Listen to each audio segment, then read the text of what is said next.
पर घुसपैठिए को भारत के संसाधन का दुरुपयोग नहीं करने देंगे, भारत के संसाधनों का लाभ उनको नहीं लेने देंगे। तो एक अच्छी चीज वो कर रहे हैं। रह गई बात कि जब सत्ता में वो है लगातार 14 से, तो फिर सवाल भी उन्हीं से होगा कि फिर आखिर ये घुसपैठिए कैसे आ गए। जो आपके पड़ोसी हैं, जो सीमावर्ती इलाके हैं, ज्योग्राफी को आप नहीं बदल सकते हैं।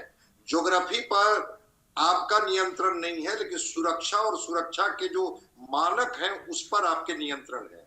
तो वो प्रक्रिया तो चल रही है ना। ममता बनर्जी जी इतने दिनों से पश्चिम बंगाल में थी, कई बार गृह मंत्री के तौर पर उन्होंने आग्रह किया, कई बार गृह मंत्रालय ने आग्रह किया कि हमको सीमाओं पर बाड़ लगाने दीजिए, जब तक आप बाड़ नहीं लगाने देंगे हम घुसपैठ को नहीं रोक पाएंगे। तो फिर लेकिन ममता बनर्जी जी अड़ी रही। तो राज्यों का सहयोग, अगर राज्य में कोई और पार्टी की सरकार है, केंद्र में बीजेपी की सरकार या एनडीए की सरकार है, तो ऐसी स्थिति में एक कठिनाई होती है। जो वादे दावे किए जाते हैं, परिणाम में उस तरह की चीजें नहीं दिखेंगी आपको। इस बार बंगाल में बीजेपी की सरकार बनी है, तो मैंने कहा ना कि 600 हेक्टेयर की जमीन इनको मिला फेंसिंग के लिए कि हाँ, उसके बाद तनाव बढ़ा है।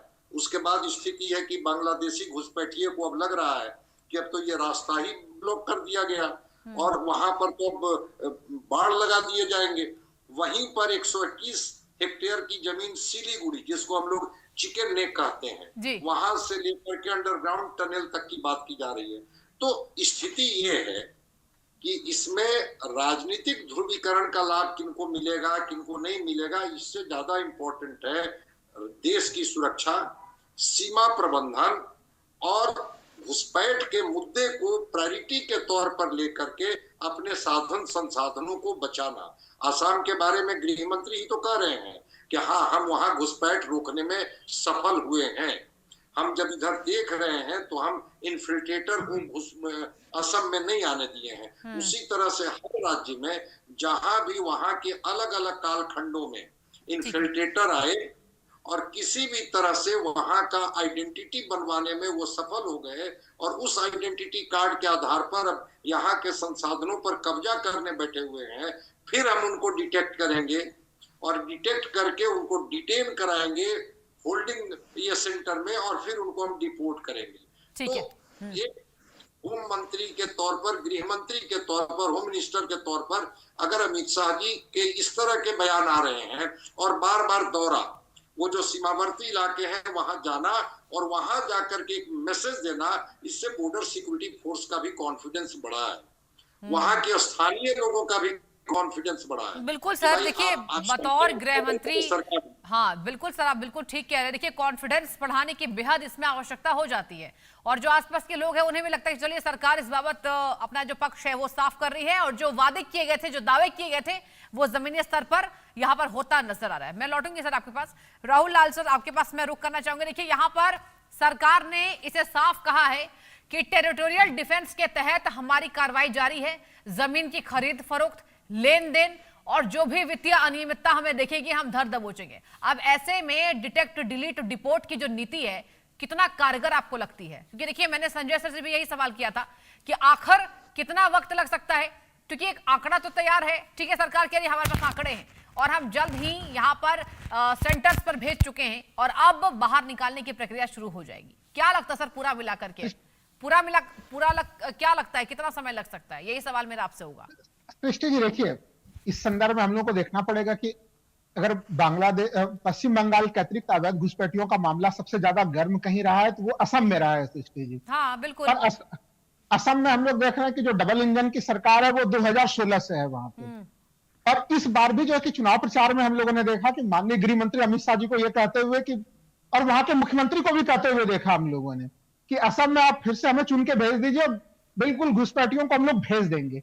लेकिन असम से अब तक कितने 2016 से लेके इस चुनाव के पहले तक, यानी कि पिछले कार्यकाल तक में दोनों केंद्र सरकार और राज्य सरकार के सहयोग से कितने घुसपैठियों को भेजा गया? चूंकि देखिए असम एकलौता राज्य जहां तक एनआरसी संपन्न हो चुकी है और उस एनआरसी में 19 लाख घुसपैठियों की बाकायदा पहचान की जा चुकी है। तो उन 19 लाख में से कितने लोग गए वहां पे, कितने लोग रह गए यहाँ पे, तो ये अभी तक उसके आंकड़े हम लोगों के पास नहीं आए। लेकिन ये तो जरूर था कि चुनाव प्रचार में जो बयान हम लोगों को दिखा सृष्टि जी कि अभी भी वो ये जरूर मान रहे थे, केंद्र सरकार भी मान रही है और असम सरकार भी मान रही है कि असम में घुसपैठिए हैं और उन घुसपैठियों को भेजने के लिए भारतीय जनता पार्टी को वोट दीजिए। यानी घुसपैठिए हैं तो वो कब तक में जाएंगे? तो 16 से लेके अभी हम लोग देख लीजिए 2026 में, तो पिछले 10 वर्षों से ये काम अभी असम में हम लोगों को वो परिणाम नहीं दिखा है। लेकिन मैं चाहूंगा कि कम से कम असम वाली स्थिति पश्चिम बंगाल में ना बने।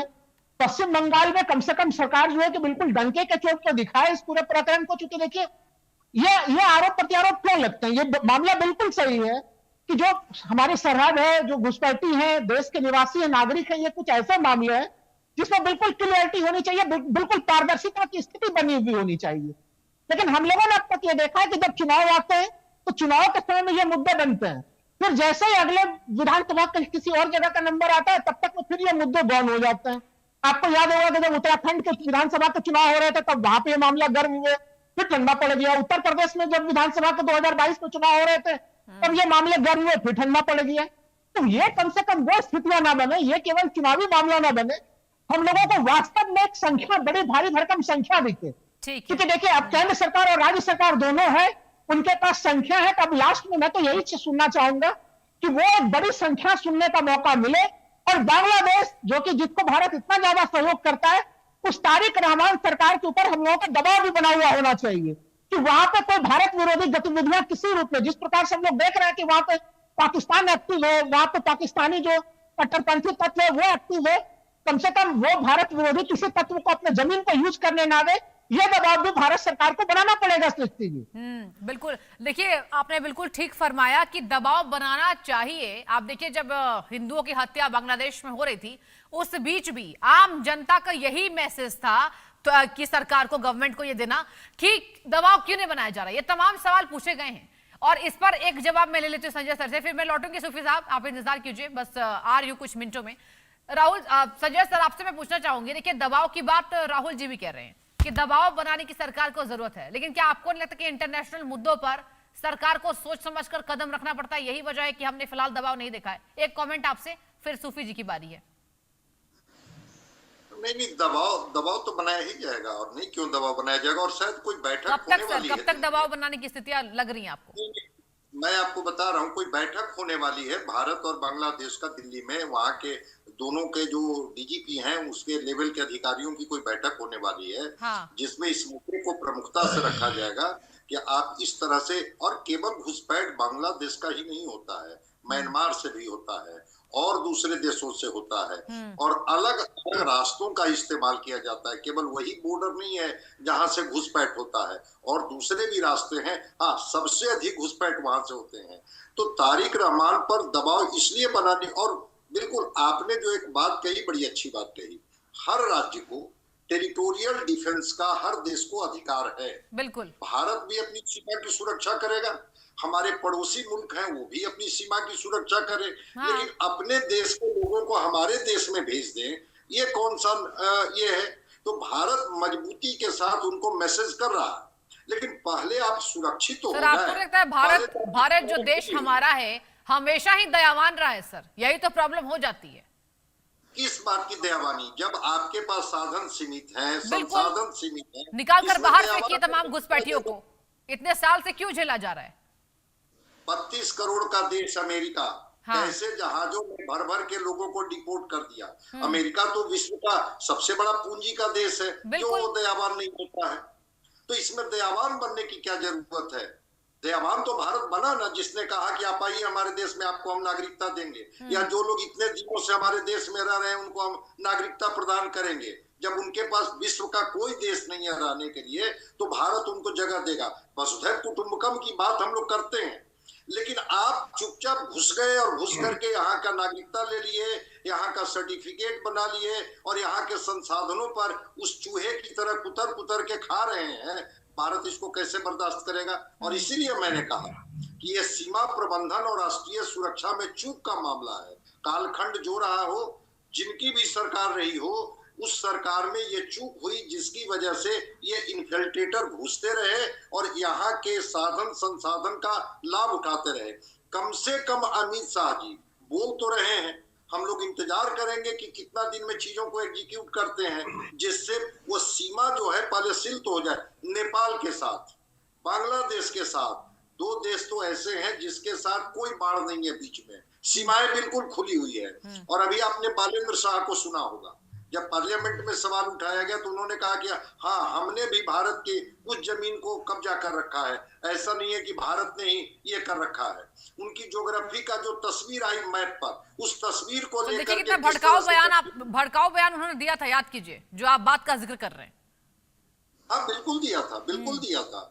अरे मैप में उन्होंने जिस तरह से लीपू लेक से लेकर के और जो वो उत्तराखंड का वो दर्रे को दिखा दिया, ये तो इससे बड़ी बात क्या हो सकती है। कम से कम अब तो सरकार को सचेत और सक्रिय और सजग हो जानी चाहिए कि हम अपने टेरिटोरियल डिफेंस का ईमानदारी से पालन करें। इस देश की मिट्टी पर सारे देशवासियों का अधिकार है, लेकिन जिसको भी डेमोक्रेटिक व्यवस्था में जिस सरकार को भी चुन करके यहाँ जनता भेजती है, उनका भी कर्तव्य बनता है कि सीमाओं की सुरक्षा आप कैसे करेंगे और अवैध घुसपैठियों को बाहर कैसे निकालेंगे। ठीक है, और वो भी जल्द से जल्द।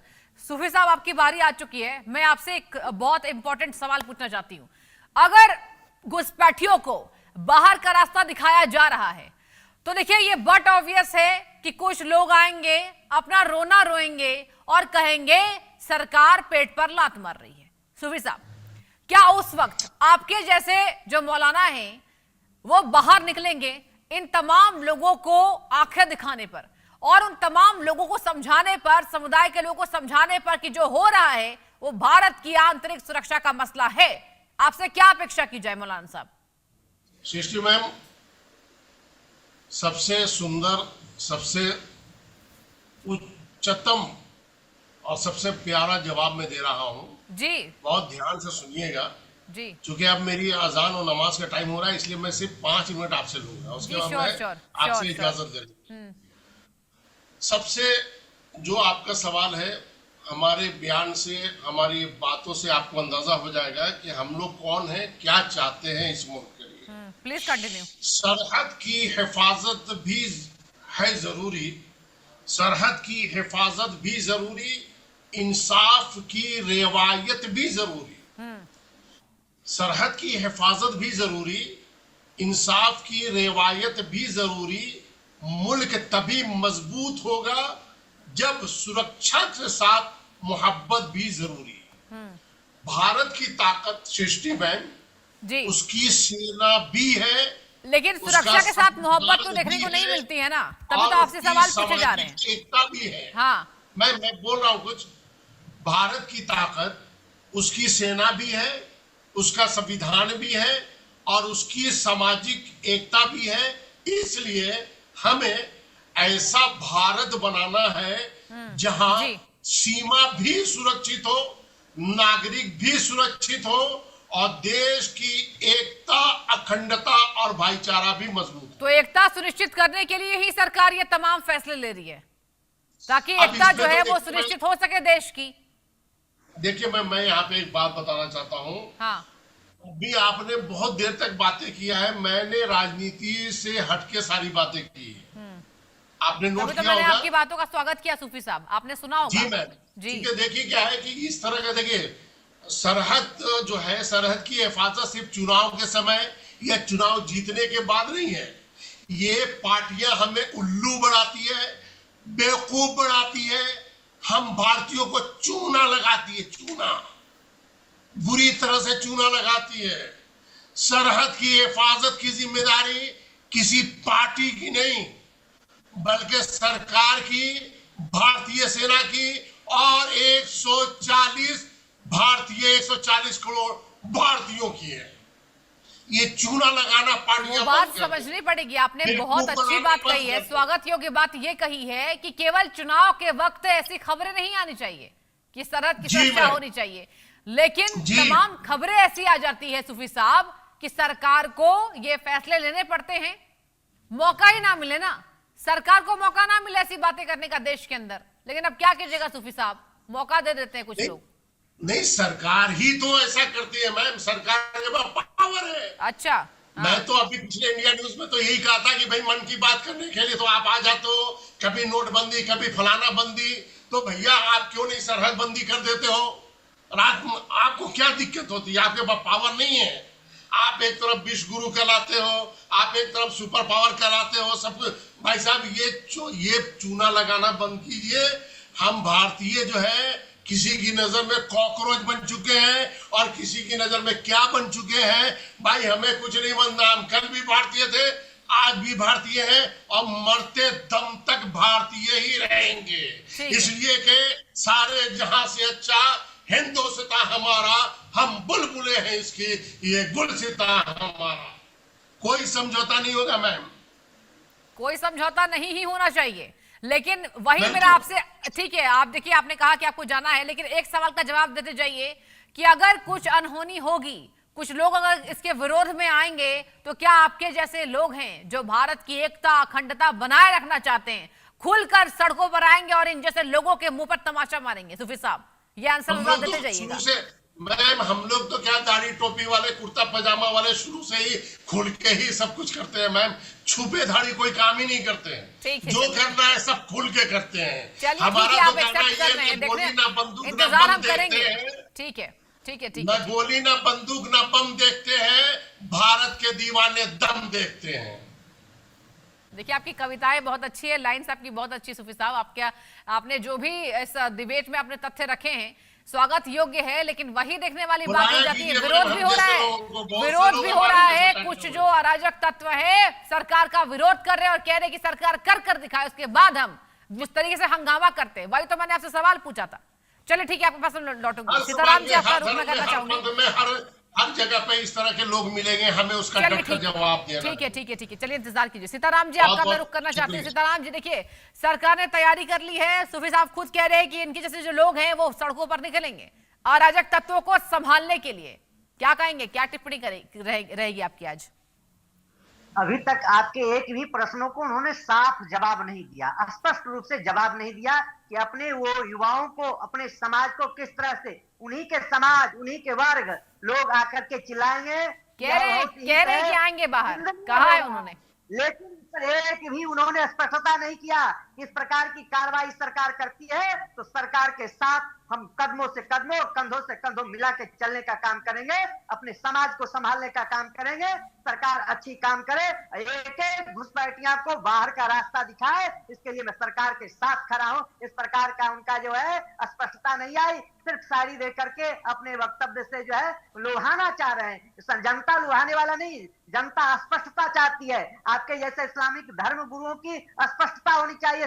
बोलिए लास्ट जवाब सूफी साहब, समय की कमी हो रही है। समस्या क्या होगी मैम कि ना गोली ना बंदूक ना बम देखते हैं, भारत के दीवाने दम देखते हैं। इससे ज्यादा समस्या क्या होगी? भाई साहब अपने डिबेट में ज्ञानियों को बुलाया कीजिए जो हमारी बातों को समझ सके मैम। उनके कंधों से कंधों और कदमों से कदमों मिला के चलने का काम। सीताराम जी आपकी बात से वास्ता नहीं रखना चाहते, कह रहे हैं कि जब समय होता है तो आप जैसे लोग बाहर नहीं निकलते हैं। इसी बात से सूफी साहब आप ड्रोन लेके बैठे हुए थे, कैमरा लेके गए मां ज्ञानी की तरह कि हम तो अवतार हैं। मैंने पहले ही कहा था समय की कमी हो रही है। संजय सर, राहुल सर, सीताराम जी और सूफी साहब, आप सबका बहुत शुक्रिया डिबेट में आने के लिए, चर्चा को आगे बढ़ाने